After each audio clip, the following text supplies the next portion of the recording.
Hello Python programmers. So in this video, I'm going to show you that how I can create a memory test game using Python.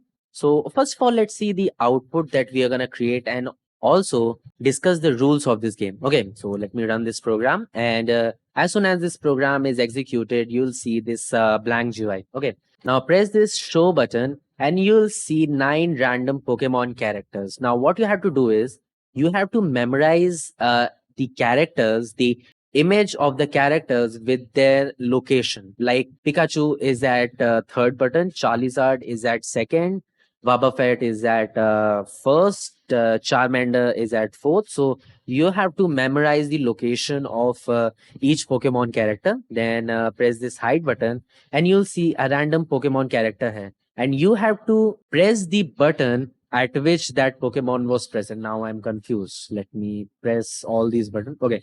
So Bulbasaur was present at this button. Now you can rewind this video and check whether it was present at this position or not. But I'm pretty sure it was. Now let's do that once again. Okay. So let me memorize it.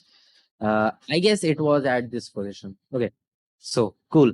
Now you can go on and on and on and on and this is actually a fun game to test your memory, how good your photogenic memory is. Photographic is a misnomer. I have an eidetic memory, as I've told you many times. So yeah, this is what our game is gonna be, and let's move on to the editor so that we can start writing our code. Okay, so before we move ahead, let's have a word from our today's sponsor.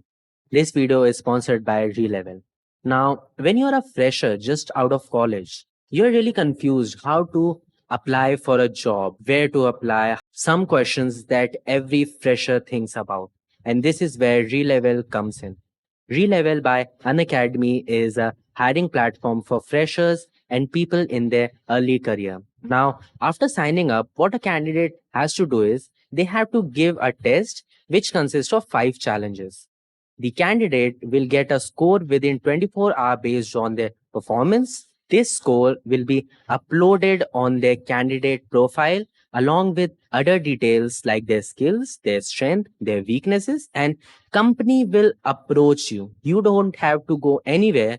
Companies will approach you and they have mentioned on their website. Let me show you that what companies visit like Razorpay, Urban Clap, and all these companies visit their platform. And if your profile is selected, you have to give an interview. And after you are selected, you have to join within 30 days of getting selected. And the best thing here is they have mentioned this on their website that if you're selected, you will get all your registration fees back. And if you use my coupon code, you will get an additional discount. So link and all the details of Relevel will be provided in the description. So first thing that you have to do is you have to install a package called Pillow. Okay. So pip install Pillow.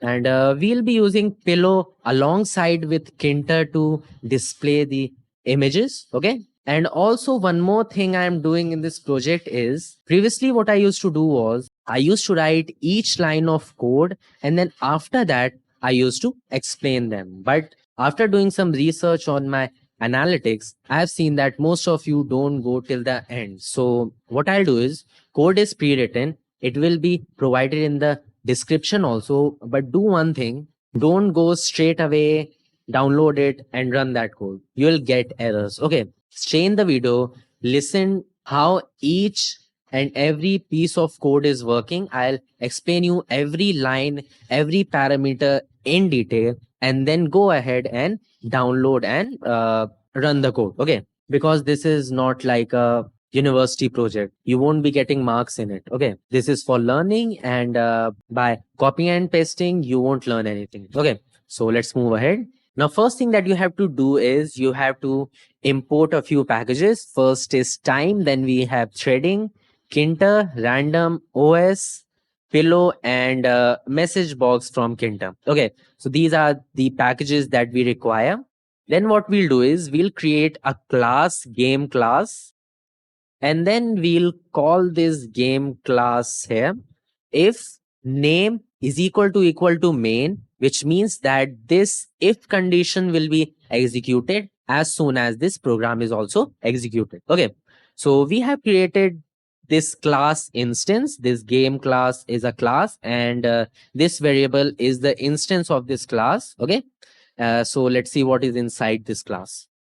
Okay, so first let's see the constructor function, this init function. We are specifying tk, which is the kinter instance, as the super user or the super variable, which means that wherever we are using this self variable, we are referring as tk instance. Okay, like self dot geometry, which implies to tk dot geometry, or width of our Kinter window, height of a Kinter window, right?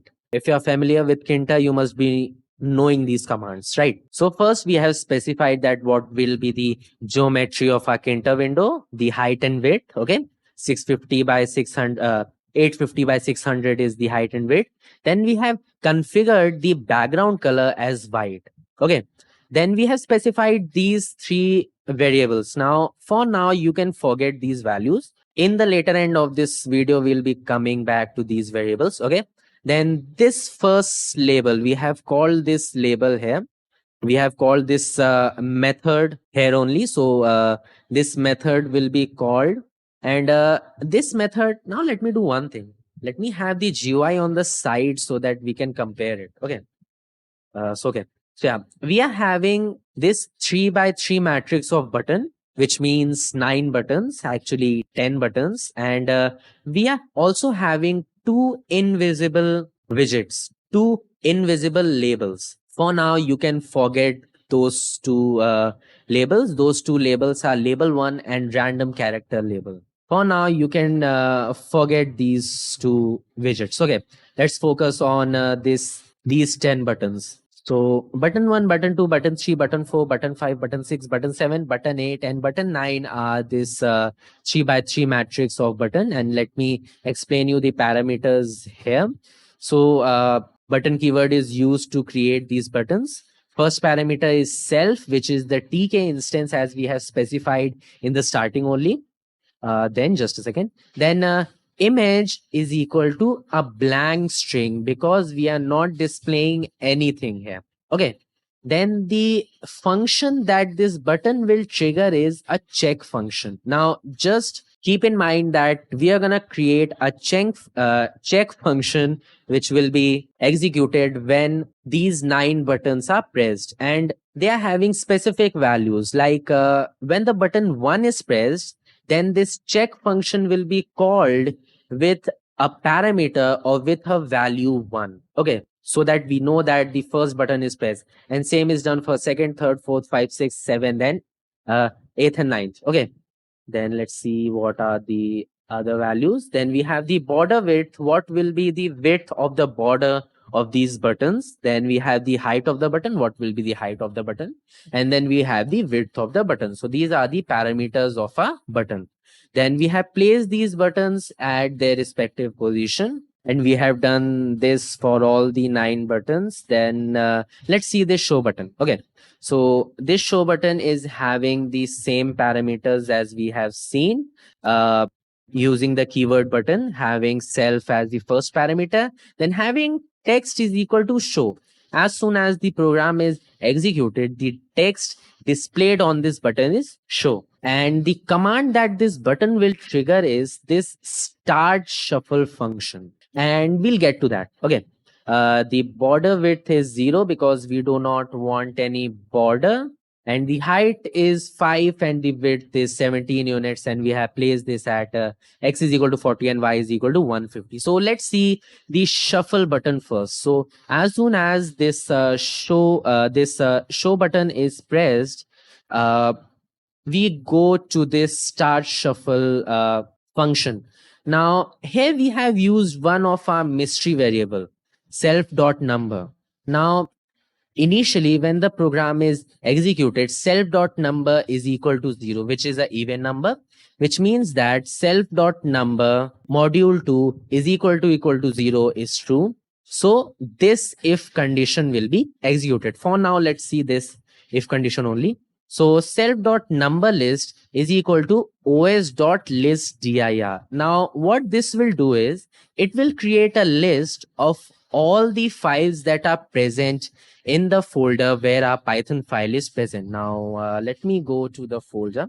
So this is the folder where we are having all our characters icons and also a Python file and a blank button image. So what we'll do is uh, for the show condition, for the first condition, what we'll do is we'll include 1.py and blank.py. Okay, so we are left with these 9 characters. Okay, then what we'll do is we'll randomly shuffle this list so that all the characters are randomly shuffled in our GUI. Then what we'll do is we'll simply do self.image1 for the self.image1, and then we are using the photo image class of image.tk. Image.tk is the class of our pillow, which is the class that Kinter uses to display the images. Okay, so where were we? Yeah. So image.tk.photoimage, and what photo we are opening? We are opening self.numberList, this shuffled list of all the characters name and at the index 0. So the first element of this shuffled list, which is having the names of all the character, is selected. And then what we are doing here is we are simply writing image is equal to self.image1, which means that we are displaying that image at that specific button. Now, it took me some time to create these images because I have to search online, then I have to resize them according to the button size, then I have to remove the background for each image. I'll provide all the images with the GitHub repository. The link will be provided in the description, so you can download from there. And if you want, you can create your own images also. And we'll be doing the same for all the buttons. We'll select each index of this list and then displaying the characters. And also what we'll be doing here is we are show button.config text is equal to hide. Okay, so this button will now display hide text. And we are doing self.number is equal to self.number plus 1, so that next time when we press this hide button, this else condition will be executed. Okay, then for now you can forget these 2 characters, these 2 widgets, as we have forget above here. They are the same widgets. We'll encounter them in our else condition. After that, we have returned the self.number. So let's move on to the next condition, which is after the player has memorized the position, it presses this hide button. So now what happens is, again, this show button is pressed, which means that this start shuffle function will be called. And this time the self.number is 1, which is not a even number, which means that this else condition will be executed. Now here what we are doing is we are creating a self.random character. Okay, self.random character is the variable in which we'll store a random character from our number list. Number list, as you know, is having the names of all our characters, number list here. So it will choose a random character from this number list, and then what it will do is it will display that character. So this random character label that I have asked you to forget here, here and here, we'll assign this image to this random character label. Okay, there are 3 tasks performed. First, this random character is displayed here using this random character label. Then we are having this Pokemon text, this label 1. Again, this, where it was, yeah, label 1. And then what we are doing here is we are selecting this blank image. This is a blank image. So we are displaying the blank image on all our buttons. So this was the step second. Now what will happen is self.number is equal to self.number plus 1, so that next time this if condition is executed. So this was the second part. Let's come to the third part where user have to guess the location at which that random character was present. Now, whenever you press a button, you are redirected to this check function, right? Yeah, to this check function with a specific value which represents the button number. So let's go to the check function. So yeah, check function is having two parameters. First is self and second is btn number. Now for now let's forget these two if and elif condition. We'll come to these two condition. For now let's focus on these conditions. So elif btn number is equal to 1, which means that the first button is pressed.